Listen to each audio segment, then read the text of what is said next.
Hi, this is Sweet Life and I'm Natasha, back at it with a review and discussion of The Others. I'm not generally into horror movies. I think thrillers are cool, but I'm not really into gory movies or scary movies with monsters and ghosts. But I do like to see movies that have you on the edge of your seat, where, building more towards being realistic, something that can really happen. I find that more scary than monsters and things like that. That's not to say that I never watch TV shows or movies that lean a little bit more towards being fantasy and horror. Years ago, when I saw The Others for the first time, I knew it was going to be sort of like a thriller or horror movie of sorts, but I was pleasantly surprised when I watched it. Now, my issue with horror movies is that sometimes they're fictional and there's some fantasy aspect to it.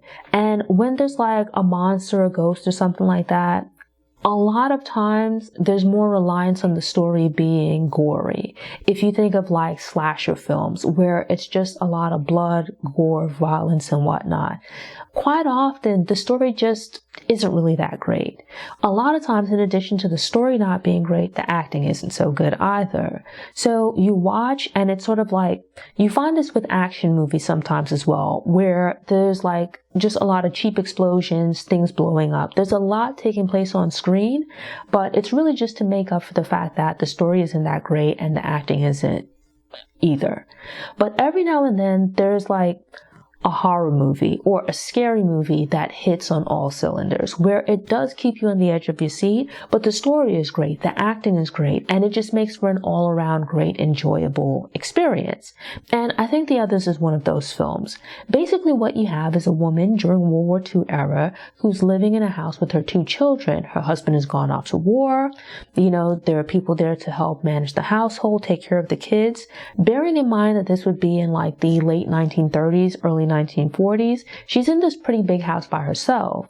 And, they didn't necessarily have a lot of the modern conveniences that we have now. So back then, especially for wealthier people, middle class and up, they might have domestic servants to help them manage their household, just because everyday chores would be far more time consuming. And it's just her and these two kids. From watching the movie, they're living in this house. It's a lot to manage these types of homes. You might not necessarily have a vacuum. You might not have a dishwashing machine or a washing machine. So it's more convenient to have servants to help you with these kinds of tasks.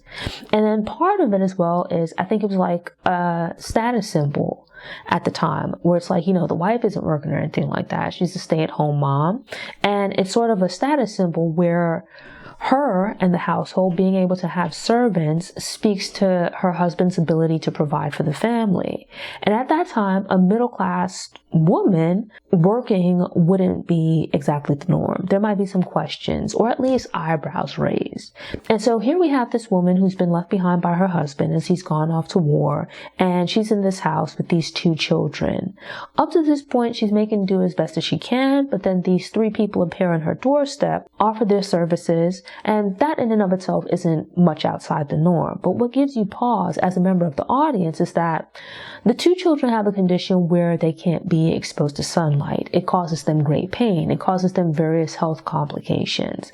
And so the house is pretty much kept in darkness.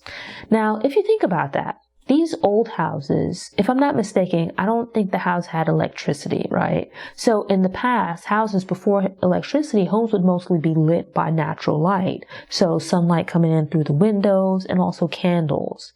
And so you have because the children can't be exposed to sunlight, you have a lot of windows in the house, but the drapes are often pulled to shield them from sunlight, to protect them.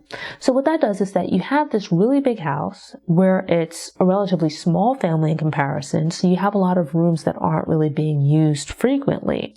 With the curtains being drawn, it makes the house dark. It's a pretty big home. It feels a bit dreary because you have some rooms where it's they're not using them that often.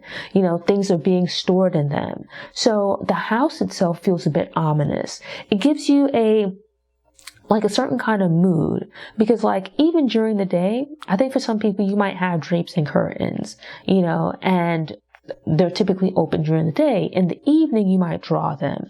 But most people, like you leave your blinds open during the day to let in sunlight. But here you have it where the house would be dark at night, and especially so because they don't have electricity. But it's also dark during the day because the drapes are constantly closed. And so it kind of lends an ominous feeling to the house.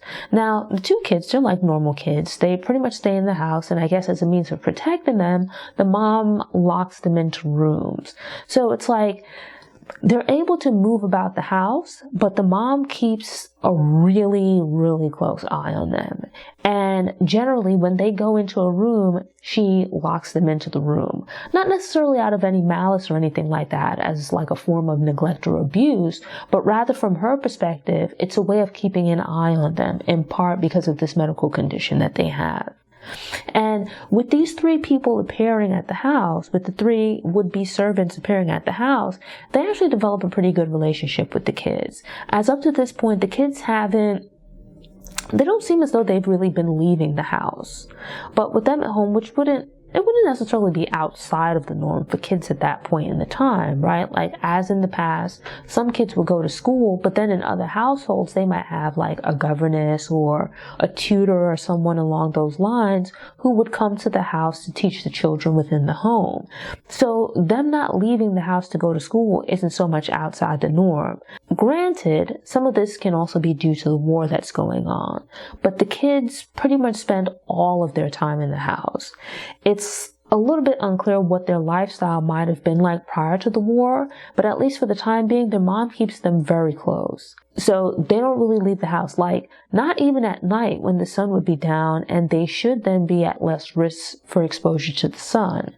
They don't go outside to play or anything like that. And so you just get this ominous feeling, especially once it's revealed that the kids, the daughter especially, because they're both like probably under the age of 10. They speak about seeing other kids in the house, and it gives way to this string of things moving about in the house where the mom would make sure that she locks the door on her way out and come back a little while later only to find that the door is not just unlocked but also left ajar. The windows are covered with drapes, even during the day to protect the children from sunlight, but she'll come in and find all of the curtains have not just been opened but taken down. The families, which consist of this woman and her two children in the household, and now these three servants, you get the sense that there's other people in the house. Because if you think of it, if it's you and your kids in the house, you know that you left the room one way, and you come back in and things have moved about, the door is locked or unlocked, and you left, and, otherwise, the first thing she thinks is the kids are doing some of these things. Even then suspects the servants, that they're not following her rules. But then she comes to realize that, no, these things are not being done by the kids. They're not being done by the servants, that there is someone else in the house or some other force in the house. As this awareness dawns on her, especially as you kind of see these little weird happenings around the house, it becomes it's actually quite thrilling to watch, because you have this thing of who's in the house and are they a danger to her and the kids, especially because some of the things that are taking place, for example, the drapes being opened or removed from the windows, it puts the kids at harm. It puts them at risk for harm. It raises these questions of what's going on here. And so it makes for a really thrilling movie to watch, because it's sort of it's a different take on supernatural or ghost movies, because here it is that you have this woman and her kids in this house. There's someone else in the house. She doesn't see them, but her kids do. It's like a different kind of movie, but it reminds me in a sense of the movie The Sixth Sense, with this kid that sees spirits and whatnot. You watch scary movies, and it's they have ghosts and things like that with really ridiculous storylines. The acting quite often isn't that great, but the way that the story unfolds here, just with these little hints and clues along the way that something's not right in the house, it captures your attention and keeps you on the edge of your seat. And then it's as the movie progresses and it gets towards the climax, there's a really big plot twist. I don't want to give it away because, at this point, I think it's been a pretty good while since the movie came out, but I didn't see it when it first came out. And I know, in speaking to a few other people, that there's quite a few people who, unlike The Sixth Sense, still haven't seen this movie as yet. But I thought the plot twist was a really nice touch, where there's this reveal of what's going on with these people in the house. It's like this thing of a person being in your house or being in a house you shouldn't be in, right? Like trespassing.